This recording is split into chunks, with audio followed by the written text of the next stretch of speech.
చేవేళ్ల మండలం మీర్జాపూర్లో ఘోర రోడ్డు ప్రమాదం జరిగింది. ఒక్కసారిగా టిప్పర్ ఆర్టీసీ బస్సుని ఢీకొనడంతో ఈ ఘటనలో 25 మంది ప్రాణాలు కోల్పోయారు. 24 మంది గాయపడ్డారు. గాయపడిన వారిని మెరుగైన వైద్య చికిత్స కోసం ప్రభుత్వ ఆసుపత్రికి తరలించారు. ఈ ఘటన పట్ల సీఎం రేవంత్ రెడ్డి కూడా దిగ్భ్రాంతి వ్యక్తం చేశారు. మరోవైపు ఆర్టీసీకి సంబంధించినటువంటి రవాణా శాఖ మంత్రి పొన్నం ప్రభాకర్ కూడా అక్కడ ఘటనా స్థలానికి వెళ్లాలనేసి కూడా ఇప్పటికే రవాణా శాఖ అధికారులు ఫైర్ డీజీపీ కూడా ఆదేశాలు జారీ చేశారు. ఇక ఈ ఘటన సంబంధించి మరింత సమాచారం అందించడానికి డెస్క్ నుంచి మా ప్రతినిధి శ్రీకాంత్ లైవ్ లో అందిస్తారు మరింత సమాచారాన్ని. శ్రీకాంత్, చెప్పండి, అక్కడ క్షణానికి మృతుల సంఖ్య అయితే పెరుగుతున్నట్లు కనపడుతుంది. ఏంటి, గాయపడిన వారిని మెరుగైన వైద్య చికిత్స కోసం ఎక్కడికి తరలించారు? రైట్ మనోజ్, ఏదైతే ఇవాళ ఉదయం 7 గంటల సమయంలో జరిగినటువంటి విషాదకరమైన రోడ్డు ప్రమాదంలో మృతుల సంఖ్య అనేది క్షణానికి మీరు అన్నట్టు పెరుగుతూనే ఉంది. అయితే గత హాఫ్ అన్ అవర్ క్రితం మనం చూసుకుంటే 24 సంఖ్య ఉన్నది, ఇప్పుడు 25కు చేరింది మృతుల సంఖ్య. ఇక 24 మంది కూడా ఈ ఘటనకు సంబంధించి రోడ్డు ప్రమాదంలో చికిత్స పొందుతున్నట్టు తెలుస్తూ ఉంది. ఇంకా మృతుల సంఖ్య కూడా పెరిగే అవకాశం అయితే మనకు క్లియర్గా కనిపిస్తుంది.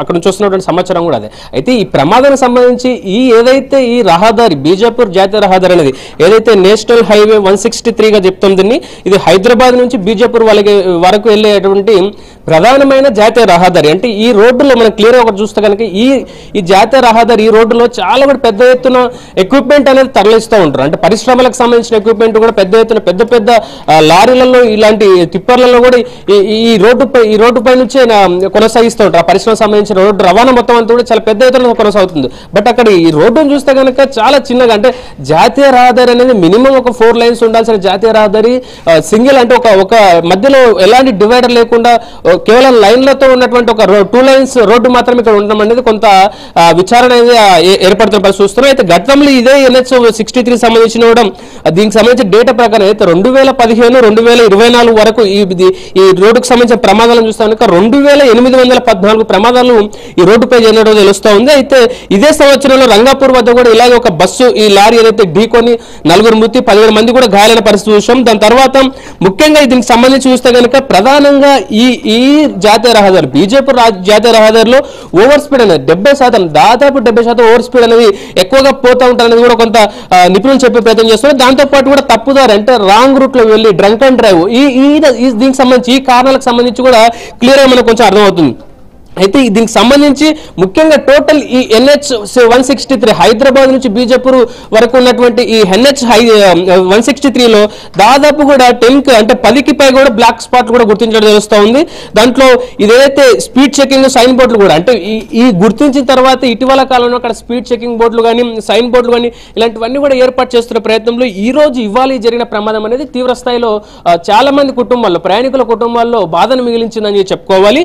అయితే దీనికి సంబంధించి ముఖ్యంగా చూస్తే కనుక ఆ రోడ్డుకు సంబంధించి గతంలో కూడా మనం చూసుకుంటే గత ప్రభుత్వంలో ఈ ప్రభుత్వంలో ఈ 2 ప్రభుత్వాలకు కూడా అక్కడ ప్రతిసారి చాలా సందర్భాల్లో వినతులు అందినప్పటికీ రోడ్డు విస్తరణ పనులు జరగాలన్నప్పటికీ ఆ రోడ్డు విస్తరణ పనులు అనేది ఇప్పుడు జరగకపోవడం అనేది కొంత విమర్శలకు తావిస్తున్న పరిస్థితి మనం చూస్తున్నాం. దీంతో పాటు కూడా ఇక్కడ ఈ రోడ్డు ప్రమాదం ముఖ్యంగా చూసుకుంటే కనుక టిప్పర్ లారీ అనేది రాంగ్ రూట్ లో వచ్చి బస్సును ఢీకొట్టడంతో ఒక్కసారిగా ఆ బస్సును ఢీకొట్టిన టైంలో బస్సుకు రైట్ సైడ్ ఉన్నటువంటి మొత్తం అంతా కూడా చీలుకుపోయి ఏదైతే కంకర్ లోడ్తో వెళ్ళినటువంటి ఆ కంకర్ ఏదైతే ఉందో మొత్తం బస్సులో పడేసరికి ఆ రైట్ సైడ్ లో ఉన్న ప్రయాణికులంతా కూడా తీవ్ర స్థాయిలో ఆ కంకర కింద కూరుకుపోవడంతో ఒక్కసారిగా అందులో అక్కడికక్కడ స్పాట్ లో అటు టిప్పర్ డ్రైవర్ అటు ఆర్టీసీ బస్ డ్రైవర్ ఇద్దరు చనిపోగా, దాంతో పాటుగా ఆ కంకర్లో కూరుకుపోయి ఒక్కొక్కరుగా ఇంకా మరణాల సంఖ్య చికిత్స చేస్తున్నప్పుడు ఇప్పుడు చికిత్స అందిస్తున్న నేపథ్యంలో ఇక్కడ కూడా ఆసుపత్రి చికిత్స పొందడం కొందరు చనిపోతున్న అక్కడ స్పాట్ లో కూడా కొంత 7 మంది అక్కడ చనిపోయినట్టు తెలుస్తుంది. అంటే ఓవరాల్ గా ఈ అంశానికి సంబంధించి ఇప్పటికీ 25 మందిని, అంటే 25 మంది మృతి చెందగా ఇంకా 24 మంది చికిత్స తీసుకుంటారు. అందులో ఒక 6 మాత్రము అంటే వాళ్ళ పరిస్థితి పూర్తి స్థాయి విషమంగా ఉండడంతో వారిని హైదరాబాద్లోని ఉస్మానియా గాంధీ హాస్పిటల్ కూడా తరలించిన సమాచారం అంతా ఉంది. అయితే ఇప్పటికీ కూడా దీనికి సంబంధించి ఈ అంశానికి సంబంధించి ఇటు రాష్ట్ర మంత్రి ఎవరైతే రోడ్డు రవాణా శాఖ మంత్రి ఎవరైతే పొన్నం ప్రభాకర్ గారు వారు కూడా మాట్లాడి దీనికి సంబంధించిన చర్యలు తీసుకుంటున్నట్టు వాళ్ళు చెప్పే ప్రయత్నం చేశారు. ఇది చాలా బాధాకరమైనటువంటి విచారం కూడా వ్యక్తం చేసిన పరిస్థితి చూస్తాం. అయితే ఇవాళ పొద్దుగాల జరిగిన వెంబడే కూడా సీఎం రేవంత్ రెడ్డి సైతం ఏదైతే 5 DGలు అలాగే CS అలాగే ఈ రోడ్డు రవాణాకు సంబంధించిన కమిషనర్ వీళ్ళందరూ ఆర్టీసీ MDకి వీళ్ళందరికీ కూడా ఆదేశాలు జారీ చేసి ఖచ్చితంగా ముమ్మరంగా సహాయక చర్యలు అందించాలి, అక్కడ ప్రమాదానికి గల మూల కారణాలు ఏదో తెలుసుకోవాలంటూ కూడా ఆదేశాలు జారీ చేసిన పరిస్థితి మనం చూసాం. అయితే ఓవరాల్ గా ఈ అంశం ఈ రోడ్డు ప్రమాదానికి ఒకటి చూస్తే కనుక దాదాపు ఇక్కడ ఒకటి రాంగ్ రూట్ అనేది ఒక అంశం అయితే, అతివేగం అనేది రెండో అంశం అయితే, రోడ్డు విస్తరణ అనేది మూడో అంశం. ఈ మూడింటి వల్లనే, ఈ మూడు అంశాల వల్లనే రోడ్డు ప్రమాదానికి ఈ రోడ్డు ప్రమాదానికి కీలకంగా మారిందని చెప్పుకోవాలి. గతంలో కూడా చాలా సందర్భాల్లో రోడ్డు విస్తరణ పనులు చేపట్టాలని చాలా వరకు ఆ వేలు అంటే ఆ బీజేపూర్ వరకు ప్రయాణిస్తున్న నేపథ్యంలో, అంటే తెలంగాణ బార్డర్ ఎంత వరకు ఉందో అంతదాకా కూడా ఉన్నటువంటి ప్రజలు స్థానికంగా ఉన్న వాళ్ళంతా కూడా డిమాండ్లు చేస్తున్నప్పటికీ ఈ జాప్యం జరగడం అనేది కూడా ఒక కీలకంగా ఈ రోడ్డు విస్తరణకు అనేది ఈ ప్రమాదానికి కీలకంగా మారిందని చెప్పుకోవాలి. ఇక్కడ మాత్రం ఓవర్ స్పీడ్ అనేది చాలా, అంటే దాదాపు ఏదైతే NH 163 నేషనల్ హైవే 163 సంబంధించి దాదాపు అక్కడ జరుగుతున్న ప్రమాదాలు అన్ని చూస్తే కనుక అన్ని ప్రమాదాల్లో చాలా కీలకంగా తెలిసినటువంటి అంశం over speed, wrong route, drunk and drive. అంటే అటు ఓవర్ స్పీడ్ గా వెళ్ళి డ్రంక్ అండ్ చేసి ఉన్నప్పుడు కానీ, అలాగే మితిమీరిన వేగము అనేది ఈ ప్రమాదాలకు అనేది చాలా కీలక కారణంగా మరి దీంతో పాటు కూడా కీలకంగా మనం ఇందాక చెప్పుకున్నట్టు కూడా రోడ్డు విస్తరణ అనేది. సో ఈ అంశాలు అనేది కీలకంగా ఈ రోడ్డు ప్రమాదానికి, అంటే ఈ రోడ్డు ప్రమాదం జరగడానికి కీలకంగా మారిందని చెప్పుకోవాలి మనోజ్. అలాగే శ్రీకాంత్, ప్రధానంగా చూసుకుంటే ఈ రోడ్డు ప్రమాదానికి ప్రధాన కారణమైనటువంటి ఎవరైతే టిప్పర్ డ్రైవర్ ఉన్నారో వాళ్ళకి సంబంధించినటువంటి డీటెయిల్స్ ఏమన్నా వచ్చాయా? టిప్పర్కి సంబంధించినటువంటి ఓనర్స్ సంబంధించి డీటెయిల్స్ ఏమైనా ఉన్నాయి? ఏదైతే ఆ టిప్పర్ కి సంబంధించిన కూడా ఆ టిప్పర్ అనేది అనిత అనే ఒక మహిళ పేరు మీద టిప్పర్ రిజిస్ట్రేషన్ అయ్యింది. అయితే దానికి సంబంధించి కూడా ఆ టిప్పర్ కి సంబంధించి కూడా ఇప్పటికే మనం ఇదివరకు కూడా చెప్పుకున్నట్టు కూడా కొంత అనుమానాలు అయితే వ్యక్తం అవుతుంది. అంటే ఆ టిప్పర్ కి అనుమతులు ఉన్నాయా,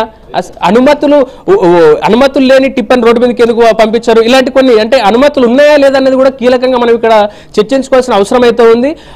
ఆ వెహికల్ కి సంబంధించి ఆ వెహికల్ ఎవరిది అంటే కేవలం ఆ వెహికల్ రిజిస్ట్రేషన్ అనేది ఒక అనిత అనే ఒక మహిళ మీద మాత్రం రిజిస్ట్రేషన్ అయింది. బట్ ఆ కంకర్ అనేది ఎవరికి తీసుకెళ్తున్నారు, ఎక్కడి నుంచి తీసుకెళ్తారు, ఏంటి అనేది పూర్తి డీటెయిల్స్ అనేది కూడా తెలియాల్సిన అవసరం అయితే ఉంది. దానికి సంబంధించి ముఖ్యంగా పోలీసు అధికారులు ఎవరైతే ఈ కేసుకు సంబంధించి అంటే ఈ ప్రమాదానికి సంబంధించి దర్యాప్తు అనేది కూడా ఖచ్చితంగా ఏదైతే ఈ టిప్పర్ కి సంబంధించి రాంగ్ రూట్ లో వచ్చి ఏదైతే ఆర్టీసీ బస్సు కోసం టిప్పర్ ఏదైతుందో దానికి సంబంధించిన కూడా ఆ కోణంలో దర్యాప్తు చేసి పూర్తి వివరాలు సేకరించాల్సిన అవసరం అయితే ఉంది. ఖచ్చితంగా బీఆర్కే న్యూస్ కూడా అదే డిమాండ్ చేస్తూ ఉంది. అంటే అనుమతులు లేకుండా కానీ ఒకవేళ ఆ టిప్పర్ కి అనుమతులు లేకుంటే కనుక ఖచ్చితంగా దీనిపైన సీరియస్ యాక్షన్ తీసుకోవాల్సిన అవసరం అయితే ఉంది. ముఖ్యంగా బీఆర్కే న్యూస్ డిమాండ్ చేస్తున్న ఒక అంశం ఏంటంటే ప్రతి ఒక్కరు అటు ఎవరైతే ప్రజలు ప్రయాణికులు ఎవరైతే వాళ్ళు, అలాగే ఈ ప్రభుత్వ అధికారులు ప్రభుత్వం వీరంతా కూడా రోడ్డు నియమ నిబంధనలు ఖచ్చితంగా పాటించాల్సిన అవసరం ఉంది. అవి పాటించినప్పుడే ఈ రోడ్డుకు సంబంధించిన ప్రమాదాలను కొంత నివారించే అవకాశం అయితే ఉంటుంది. ఖచ్చితంగా దీనికి సంబంధించి ఇప్పటికీ కూడా ప్రమాదాల సంఖ్య అంటే ఈ ప్రమాదంలో ఏదైతే చనిపోయిన వారి సంఖ్య పెరుగుతున్న నేపథ్యంలో అట్లాగే ఈ క్షతగాతుల సంఖ్య కూడా విషమంగా మారడం కూడా అలాగే పెరుగుతున్న పరిస్థితులు మనం చూస్తూ ఉన్నాం. అంటే ఇంకా ప్రమాదంలో మృతుల సంఖ్య పెరిగే అవకాశం ఎంతైతే ఉందో అట్ ద సేమ్ టైం ఈ ప్రమాదంలో గాయపడినటువంటి క్షతగాతులతో వారు కూడా విషమంగా మారే అవకాశాలు కూడా ఉన్నట్టు కూడా అక్కడ స్థానికంగా ఏదైతే చేవెళ్ళ హాస్పిటల్ సంబంధించిన వైద్యులు కూడా చెప్పే ప్రయత్నం చేస్తా ఉన్నారు.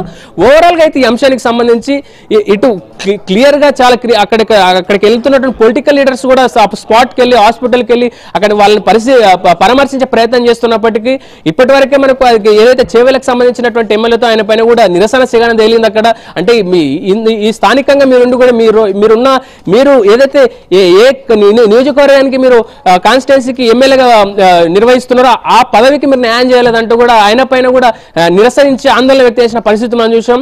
అలాగే మిగతా ఇప్పుడున్నటువంటి ఈ అప్డేట్లో ఉన్నటువంటి సమయంలో అటు రాజకీయ నాయకులు ఎవరైతే అటు బీఆర్ఎస్ పార్టీ కానీ బీజేపీ కానీ ఇటు కాంగ్రెస్ అధికార పార్టీ కానీ దీనికి సంబంధించిన నేతలంతా ఒక్కొక్కరు కూడా స్పందించి దీనిపైన విచారం వ్యక్తం చేసిన పరిస్థితి కనిపిస్తూ ఉంది. అంటే ఓవరాల్ గా అయితే ఈ అంశానికి ఈ రోడ్డు ప్రమాదానికి సంబంధించి గాయపడిన వారికి అటు మృతుల కుటుంబాలకు కానీ ఖచ్చితంగా ప్రభుత్వం అండగా ఉండాలని చెప్పేసి కూడా బీఆర్కే న్యూస్ డిమాండ్ చేస్తోంది మనోజ్. రైట్. అలాగే చూసుకుంటే శ్రీకాంత్, ప్రధానంగా ఇందాక మనకు పరిగి ఎమ్మెల్యే రామ్మోహన్ రెడ్డి గారు కూడా బీఆర్కే న్యూస్ లైవ్కి వచ్చారు. వాళ్ళు చెప్తున్న విధంగా ఏదైతే రోడ్ అక్కడ కంజెస్టెడ్ గా ఉంది, అక్కడ మలుపు దగ్గర ఫారెస్ట్ ఏరియా, ఒక్కసారిగా అక్కడ టిప్పర్ డ్రైవర్ అతివేగమే ప్రమాదానికి కారణం, అక్కడ చెట్లు కూడా తొలగించాల్సినటువంటి అవసరం ఉందనేసి కూడా పరిగి ఎమ్మెల్యే రామ్మోహన్ రెడ్డి చెప్తున్నారు. ఎలా చూడొచ్చు అంటారు? ప్రభుత్వం నెక్స్ట్ లెవెల్ ఏమైనా చేసే అవకాశం ఉందంటారా దీనికి సంబంధించి? ఖచ్చితంగా మనోజ్ ఇక్కడ మనం చూస్తుంటే దాదాపు 2834 ప్రమాదాలు దాదాపు కేవలం ఇప్పుడు 2015 2024 ఈ సంవత్సరంలోనే దాదాపు 2834 ప్రమాదాలు అనేది అక్కడ ఈ చోటు చేసుకుని అక్కడ చాలా అనేక మంది మృతి చెందిన పరిస్థితులు మనం చూసాం. దీనికి సంబంధించి ఇప్పుడు ఏదైతే పరిగి ఎమ్మెల్యే రామ్మోహన్ రెడ్డి మాట్లాడినటువంటి కూడా ఆ కంజెస్టెడ్ గా ఉన్న రోడ్డు అనేది అంటే కేవలం ఇక్కడ అంటే నిజానికి ఆయనకు అక్కడ గుర్తుందో లేదో నాకు తెలియట్లేదు కానీ ఖచ్చితంగా ఆయన చెప్పినదంటే ఆన్సర్ ఉంది. అక్కడ కంజెస్టెడ్ గా రోడ్డు ఉందో అంటే అక్కడ రోడ్డు విస్తరణ అనేది లేదు. ఆ రోడ్డు విస్తరణ అనేది చేయాల్సిన అవసరం ఉంది. ఆ విషయాన్ని కూడా వాళ్ళు గుర్తించుకొని ఖచ్చితంగా ప్రభుత్వానికి ఏదైతే ఇప్పుడున్న కాంగ్రెస్ ప్రభుత్వం ఏదైతే ఉందో ఈ ప్రభుత్వాన్ని కూడా వాళ్ళు కూడా ప్రజాప్రతినిధులుగా ఎమ్మెల్యేలుగా ఉన్నటువంటి వీళ్ళు ఎవరైతే వీళ్ళంతా కూడా ప్రజాప్రతినిధులుగా వీళ్ళంతా కూడా ఆ రోడ్డుకు సంబంధించి చాలా త్వరితగతిన కూడా నిర్ణయాలు తీసుకొని ఆ రోడ్డు విస్తరణ పనులు చేపట్టాల్సిన అవసరం అయితే మనకు చాలా క్లియర్ గా కనిపిస్తున్న పరిస్థితి మనం చూసాం. ఖచ్చితంగా అక్కడ ఆ మూలమలుపు ఏదైతుందో ఆ టర్నింగ్ పాయింట్ ఏదైతుందో ఆ టర్నింగ్ దగ్గర ఏదైతే అక్కడే స్లోగా ఆగి ఉన్న బస్సుని కూడా ఇది రాంగ్ రూట్ లో ఈ టిప్పర్ ఏదైతుందో ఆ టిప్పర్లో వచ్చి కూడా ఢీకొన్నది అనేది కూడా ఒక రకమైన వర్షం మనకు వినిపిస్తున్న నేపథ్యంలో ఈ ప్రమాదం అనేది చాలా క్లియర్ గా ఇప్పుడు ఈ గతంలో మనం ఇదివరకు చూసుకుంటే కనుక అటు ఏపీలో కూడా రీసెంట్ గా మనం చూసాం ఒక ప్రమాదం బస్సు ప్రమాదం. సో ఇట్లా బస్సు ప్రమాదాలు ఇవన్నీ జరుగుతున్నప్పుడు కూడా అధికారులు ఎందుకు నిమ్మక నీరెత్తినట్టు అంటే ఏదైనా ప్రమాదం జరిగినప్పుడు ఒక్కటే మీరు ముందుకు వచ్చి అట్లా ఇట్లా అని చెప్పేసి సహాయక చర్యలు చేపట్టారు తప్పితే దాని తర్వాత ఎవరు చూడాలి మరి ఎవరు పట్టించుకోవాలి దాన్ని మరి ఇలాంటి చాలా విషయాలు కూడా ప్రభుత్వ అధికారులు ప్రజా ప్రతినిధులు ప్రతి ఒక్కరూ ఆలోచించాల్సిన అవసరం ఉంది. ఈ అంశాల పట్ల ప్రతి ఒక్కరూ చాలా అంటే చిత్తశుద్ధితో పనిచేయాల్సిన అవసరం ఉంది. బట్ ఇక్కడ క్లియర్ గా మనకు అర్థమవుతుంది ఇక్కడ ఎవరు కూడా అంటే ఈ ఏదైతే ఈ ప్రమాదం సంబంధించి చూస్తే కనుక ఎవరు కూడా చాలా చిత్తశుద్ధి లేకుండా పనులు చేస్తున్న విషయం చాలా క్లియర్ గా అర్థమవుతుంది. ఏదైతే ఇంకా ఇప్పటికీ మనకు ఆ టిప్పర్ లారీకి సంబంధించిన డీటెయిల్స్ ఏవైతే అంటే ఆ టిప్పర్ లారీకి అనుమతులు ఉన్నాయా లేవనే అంశాలు మనకు డీటెయిల్స్ తెలిస్తే కనుక దీనికి సంబంధించి పూర్తి స్థాయిలో కూడా మనము సమాచారం సేకరించి అసలు ఏం జరిగిందనే విషయం కూడా కూలంకుషంగా చర్చించే అవకాశం అయితే మనకు కనిపిస్తూ ఉంది. మనోజ్ శ్రీకాంత్, అలాగే ఈ తెల్లవారుజామున జరిగినటువంటి రోడ్డు ప్రమాదంలో ఇప్పటికే 25 మంది చనిపోయారు. చనిపోయినటువంటి మృతుల కుటుంబాలకు సమాచారం అందించారా? కంట్రోల్ రూమ్ కూడా ఏర్పాటు చేసినట్లు తెలుస్తుంది.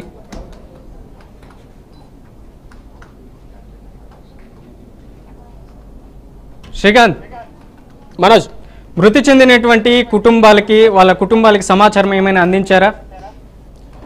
ఇప్పటి వరకు ఎలాంటి ఎక్స్గ్రేసియా లాంటిది కూడా ఎలాంటిది ఇప్పటివరకు అయితే తెలంగాణ రాష్ట్ర ప్రభుత్వం అయితే ఇప్పటివరకు ప్రకటించలేదు. ఇక అంటే ఈ పరిస్థితిని ప్రస్తుతం ప్రభుత్వం కూడా ప్రభుత్వ అధికారులు కూడా వీళ్ళంతా కూడా అక్కడ జరిగిన ప్రమాదానికి సంబంధించి ఆ ప్రమాదం ఎలా జరిగిందనే నేపథ్యంలో ఆ ప్రమాదానికి సంబంధించిన వివరాలపై కూడా సమీక్షించి వివరాలు సేకరిస్తున్న పరిస్థితి చూస్తూ ఉన్నాం. అయితే ఈ ప్రమాదానికి సంబంధించి ఎవరైతే బాధితులు ఉన్నారో మృతులు ఎవరైతే మృతుల కుటుంబాలకి అలాగే ప్రమాదంలో గాయపడ్డ వాళ్ళ కుటుంబాలకి ఖచ్చితంగా చేయూత అనేది ఖచ్చితంగా ప్రభుత్వం అందించాల్సిన అవసరం ఉంది. దీన్ని ఖచ్చితంగా బీఆర్కే న్యూస్ తరపున డిమాండ్ కూడా చేస్తా ఉన్నాము. సో ఈ నేపథ్యంలో ఖచ్చితంగా అంటే ప్రభుత్వం తరపున బాధితులకు చేయూత అనేది ఖచ్చితంగా అవసరం. ప్రస్తుతం మాత్రం అధికారికంగా ఇంకా ప్రభుత్వం దీనికి సంబంధించి ఆ బాధిత కుటుంబాలకు ఎలాంటి ఎక్స్గ్రేస్ లాంటిది దానిపైన కూడా ఎలాంటి ఇంకా అధికారికంగా స్పందించలేదని చెప్పుకోవాలి. ఒకవేళ ఖచ్చితంగా స్పందించే అవసరం ఉంది, స్పందించాలి కూడా, స్పందిస్తానని కూడా నమ్ముతున్నాం మనం అంతా కూడా. ఖచ్చితంగా ఈ ప్రమాదానికి సంబంధించి మనం చాలా క్లియర్ గా అర్థమవుతున్నది ఒకటే, రోడ్డు విస్తరణ చేయలేకపోవడం ఒక పాయింట్, అతివేగము అంటే ఇక్కడ ఆ డ్రైవర్ల తప్పిదం ఒకటైతే ఇటు ప్రభుత్వం కూడా తప్పని చెప్పుకోవాలి మనం ఇక్కడ. ఎందుకు అంటే గత ప్రభుత్వాన్ని కోరాం అక్కడ రోడ్డు విస్తరణ చేయించాలని. గత 10 ఏళ్ల పాటు ఉన్న బీఆర్ఎస్ ప్రభుత్వాన్ని కూడా కోరాం మనం. ఏదైతే నేషనల్ హైవే 163కి సంబంధించిన జాతీయ రహదారి అనేది ఖచ్చితంగా రోడ్డు విస్తరణ చేయాల్సిన అవసరం ఉంది. మీరు చేయాలంటూ కూడా చాలా సందర్భాలు ఆ రోడ్డుకు సంబంధించిన అక్కడ ఉన్నటువంటి నివసిస్తున్న ప్రజలు ఆ చేవెళ్ళ ప్రాంతం కానీ పరిగి కానీ వికారాబాద్ కానీ ఈ ప్రాంతాలకు సంబంధించిన ఎంతో మంది నాయకులు ప్రజాప్రతినిధుల ఆధ్వర్యంలో వీళ్ళంతా కూడా డిమాండ్ చేశాం గత బీఆర్ఎస్ ప్రభుత్వం కూడా. అప్పుడు వాళ్ళు స్పందించలేదు. ప్రస్తుతం ఇప్పుడు శాంక్షన్ అయింది, మాకు ఓకే మంచి రోజులు వచ్చాయి అనుకున్న ఈ తరుణంలో ఇంకా జాప్యం అవడంతో రోడ్డు విస్తరణ పనులు జాప్యం అవడంతో ఇవాళ ఇంత పెద్ద ఎత్తున ఒక ప్రమాదం చోటు చేసుకున్న అంశం అనేది చాలా విచారంగా అంటే చాలా బాధాకరంగా కూడా మనం చూసుకోవాల్సిన అవసరం అయితే ఉంది. Manoj. Right Srikanth, thank you for the updates.